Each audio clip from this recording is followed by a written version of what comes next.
Oh, hey everyone, welcome back to The Mind of Thomas. Today I'm packing for my latest trip to Disney World. Never mind then. Hey everyone, welcome back to The Mind of Thomas. I've just been in sort of a down mood lately. My pitch to Nintendo got rejected, I finished all my Pop-Tarts, and worst of all, Disney World is still closed. Man, I miss Disney World. If only there was some way I could experience some of its magic right from the comfort of my own home. Wait.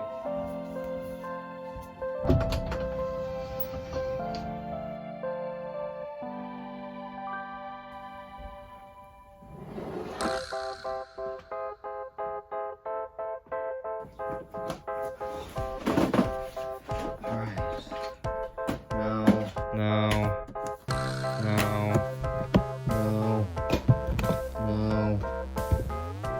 Here it is!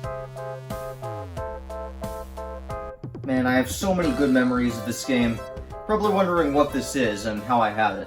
The story on my part began around October of 2009. I just recently taken a family vacation to Disney World for my 5th birthday. Keep in mind, I lived in Alabama at the time and didn't just go whenever I needed a new Vlog Venture episode, so it was a very special occasion back then. One of my favorite rides at the time was Toy Story Mania over at Hollywood Studios, which had just opened about a year prior as the Toy Story series was experiencing a bit of a revival in time for Toy Story 3. For those of you who don't know, Toy Story Mania, now just called Toy Story Mania, is a 3D ride where players compete in various mini-games through the ride with toy guns attached to their vehicles. Right after I came back from my trip, I had one of my usual visits with my grandparents who lived close by to me at the time, and all I could talk about was how awesome Toy Story Mania was. At some point during my rave review of the ride, my grandmother said, "We can play it right here." I was puzzled by this. How could we possibly experience the magic of a Disney ride in the suburbs of Trussville, Alabama, of all places? Then, they pulled out a case with Toy Story Mania depicted on the cover. My interest was heavily piqued, but I was still confused as to how this would all work. My grandparents then motioned me towards their TV setup. They took out the disc from the case and inserted it into a white box. They handed me a weird TV remote with a strap I put around my wrist. In a moment's time, I was using that remote to point at the TV and play Toy Story Mania in my grandparents' living room. It was a miracle. I played it for hours that day, and after I was done, I had one question on my mind that I then asked. What is this thing? My grandparents answered with 2 words that would go on to change my life forever. The Wii.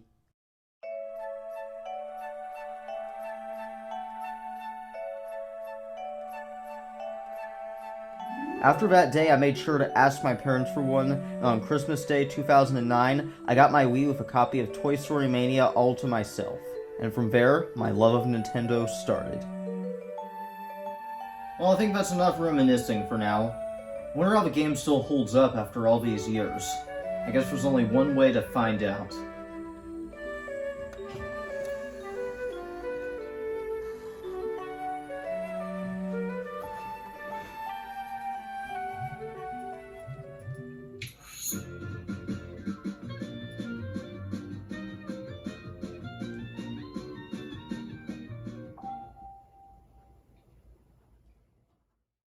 So before we start, here's a few little fun facts. Toy Story Mania, the video game, actually had multiple versions made. The iOS edition released first on August 16th, 2009. I actually remember playing this version a bit, but it's since been discontinued, so I won't be discussing it in this video, sadly. Today I'm going to be playing the Wii version, which released on September 15th, 2009 in North America. There were also Xbox 360 and PS3 versions developed by a different studio that came out 3 years after the Wii and iOS versions. Later on, the game was also released as its own plug-and-play system if you weren't a part of the hundreds of millions of people who had a Wii, Xbox 360, PS3, or mobile device. So yeah, I'm going to assume I didn't do extremely well. Now with that interesting trivia out of the way, it's time to revisit my childhood and play some Toy Story Mania on the Wii.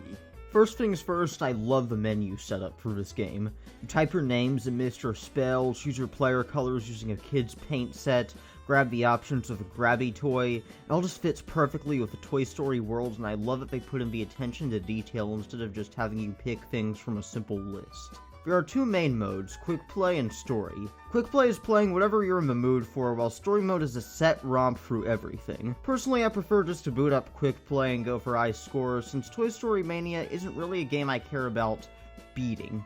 The main attraction as far as the game goes are the recreations of the original ride's minigames. While I can definitely tell they've been toned down and changed a bit to better suit a home console, these are pretty good recreations of what you'd find at the parks, and a great way to relive the ride's magic at home. One thing about these that irks me though are these forced motion control segments at the end of each minigame, where you have to do something like jump up and down or spin the remote around. It doesn't work well at all and just bogs the experience down. Besides the ride minigames, the game also features some new stuff as well. While it's nice that they included them, these aren't as memorable in my opinion and just feel like they're there to offer more than just the vanilla Toy Story Mania, and also slap 25 minigames on the box. One big gimmick of Toy Story Mania that I haven't talked about is the 3D aspect of the game. You see, they included a pair of 3D glasses with it to make it feel more like the ride. The problem is that the ride uses high-tech IMAX level 3D, whereas this uses cheap, simple red and blue paper 3D, and it does not feel the same at all. Whenever I play this game, I just turn it off. A little extra thing I do like about the game is that you can collect stickers by doing certain things like getting certain scores or doing certain things in story mode. You can then use those stickers to create your own little pictures of the Toy Story world. I used this a lot when I was little and it was a neat thing to include. So overall, Toy Story Mania contains some pretty good recreations of the ride's mini-games, but most of the ever extra content falls flat with the exception of stickers, which I adore. Well, that about wraps up my thoughts on Toy Story Mania for the Wii. If you enjoyed it, please leave a big fat thumbs up and subscribe for more epic videos like this one. And who knows, maybe next time I'll look at some other Wii games from my childhood. Let's see. Ooh, this one looks pretty good.